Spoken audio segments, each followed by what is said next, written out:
Eu sou o Leno, e hoje a gente vai falar sobre um dos maiores terrores dos donos de Jeep Renegade, Compass e outros modelos da Stellantis, o famigerado trocador de calor. Já ouviu falar que ele pode ferrar o câmbio do seu carro e deixar seu bolso vazio? Pois é, tem gente que diz que isso é um defeito crônico, enquanto outros juram que o problema está no líquido de arrefecimento. Mas e aí, quem tá certo? Será que trocar pelo mini radiador externo resolve mesmo? E por que a Stellantis insiste que a culpa não é do trocador? Fica até o final que a gente vai desvendar esse mistério e evitar que seu carro vire uma bomba relógio. Já se inscreve no canal, deixe seu like e bora pro vídeo. Meu vizinho comprou um Renegade com 36 mil quilômetros e quando eu comentei desse problema, ele riu e disse, isso aí só dá problema depois dos 100 mil quilômetros. Como nosso condomínio fica de frente para uma oficina, atravessamos a rua para trocar uma ideia com o dono da mecânica. E ele falou, se fosse meu, já trocava esse trocador pelo mini radiador externo agora. Meu vizinho pensou que ele estava falando tipo querendo ganhar um dinheiro. Como eu já tinha ouvido falar muito disso e até comentei com ele, resolvi pesquisar, até pensando em a gente mesmo fazer, se não fosse muito difícil. Mas aí veio a dúvida, se é um defeito tão grave, por que a Jeep não resolveu de vez? E continuou vendendo os carros novos com o mesmo trocador de calor. E por que alguns donos nunca têm problema e outros acabam com o câmbio destruído? Não sei se é verdade, mas vi gente falando coisa de prejuízo entre 20 a 40 mil, então resolvi investigar a fundo para descobrir a verdade sobre isso, tanto para ajudar meu vizinho ou caso eu vá comprar um Jeep desses e até mesmo para título de conhecimento. Primeiro, vamos entender o que essa peça faz. O trocador de calor resfria o óleo do câmbio usando o líquido de arrefecimento do motor. Aquele que botamos no radiador que dependendo do carro pode ser de várias cores como rosa por exemplo. E o grande problema começa quando ele trinca, misturando o fluido do radiador com o óleo do câmbio. Muitas vezes isso começa com simplesmente o líquido do radiador baixando, que no caso está entrando para a transmissão resultando em uma meleca dentro do câmbio que pode dar perda total na transmissão e te deixar com prejuízo gigantesco. Esse trocador de calor é esse aí pela que parece sei lá o que. Mas dentro dela tem inúmeras camadas que são divididas uma em cima da outra, com uma espessura bem pequena facilitando a troca de calor, intercalando uma camada para óleo e a outra para aditivo do radiador. Essa parede entre as camadas tem que ser fina para que um líquido refrigere o outro, mas logicamente sem entrar em contato. O detalhe é que esse câmbio é da marca considerada a mais confiável do mercado, a Aisin, que faz câmbio não só para Stellantis mas muitas marcas, como para as duas consideradas mais resistentes do Brasil no caso a Honda e Toyota, que não apresentam defeito no trocador de calor. Mas por que isso acontece tanto no Jeep e Fiat? Alguns culpam o material do trocador, dizendo que ele é frágil e tem defeito crônico de fábrica, e falam que a solução definitiva é instalar um mini radiador externo e se livrar do problema. Mas tem um detalhe que pouca gente comenta. A Stellantis estudou esse defeito e chegou à conclusão de que o verdadeiro vilão com certeza absoluta é o fluido do radiador, que antigamente, a recomendação era 30% de aditivo e 70% de água, mas isso acelerava um processo chamado eletrólise, que é a energia passando junto do líquido de arrefecimento, coisa que é até normal. Porém não no nível de furar um trocador de calor, principalmente com quilometragens mais baixas. Mas é o que estava acontecendo, contudo a Jeep e Fiat receberam centenas de processos. Mas como a grande maioria dos processos, o carro não estava mais fazendo revisões na concessionária, então acabou que o Procon descartou a necessidade de recall. E junto disso a Stellantis destacou que o problema ocorre de falta de manutenção adequada, porém tem uma coisa a ressaltar, é que ela mesmo mudou a especificidade do aditivo do radiador. Agora, além de ter o código correto, não se pode mais usar somente 30% de aditivo. E sim tem que ser 50% aditivo e 50% água desmineralizada. Ou pode ser o aditivo já misturado caso respeite a originalidade pedida. Na minha opinião é que se fosse como a Stellantis diz que o problema é do dono.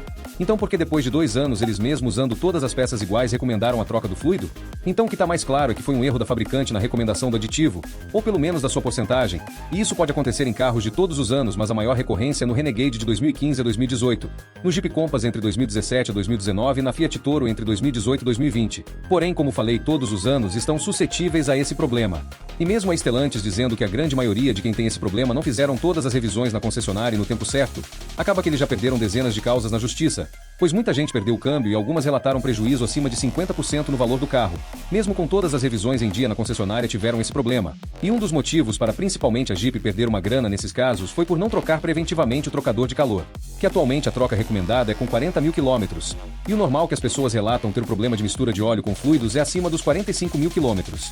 Mas então, vale a pena substituir o trocador original pelo mini radiador externo? Muita gente faz isso para evitar que o câmbio se contamine, inclusive muitos motoristas de aplicativo. Mas se o fluido estiver errado, o problema não some, só muda de lugar. A eletrólise continua corroendo outras partes, como o radiador principal e até a carcaça do motor. E dependendo do estrago, pode ser caro. O lado bom é que para ter dor de cabeça com isso é acima dos 150 mil quilômetros. Aí você me fala, beleza Leno, eu entendi, mas e aí o que você faria ou recomenda? Então, depois de pesquisar muito e conversar com alguns proprietários, tanto em grupos de Uber quanto em fóruns, descobriu que tem se tornado mais eficaz, que seria o que eu também faria que é, fazer uma limpeza completa do sistema de arrefecimento para remover resíduos antigos e possíveis contaminações, substituir o reservatório de fluido antigo por um novo. E mesmo acreditando que o problema é realmente no fluido e não no trocador de calor, eu instalaria um externo, desses mini Radiadores que ficam na frente do original do carro, que pelo que falam o valor completo do produto mais mão de obra, varia entre 2 a 5 mil reais, tem muitos lugares que você pode comprar, inclusive no Mercado Livre, e o mais importante, sempre usar o fluido correto na proporção recomendada. E uma coisa interessante é que muita gente que instala esse radiador externo fala, é que a temperatura ficou um pouco mais baixa do que com o trocador original. Entretanto, se o veículo for novo ou tiver na garantia, eu continuaria usando o trocador original. Logicamente que eu instalaria um novo original e faria a limpeza total do sistema de arrefecimento como citei há pouco, e também usando o fluido recomendado. Esse caso lembra muito até o do Onix, que a grande maioria diz que é bomba, e já outras pessoas, inclusive algumas que trabalham com o carro, tanto o Onix Turbo quanto a Tracker, relatam que rodaram entre 200 e 250 mil quilômetros sem precisar abrir o motor, pois nesse caso também o problema é que o óleo normal que usamos em todos os carros ele destrói a correia fazendo você perder o motor.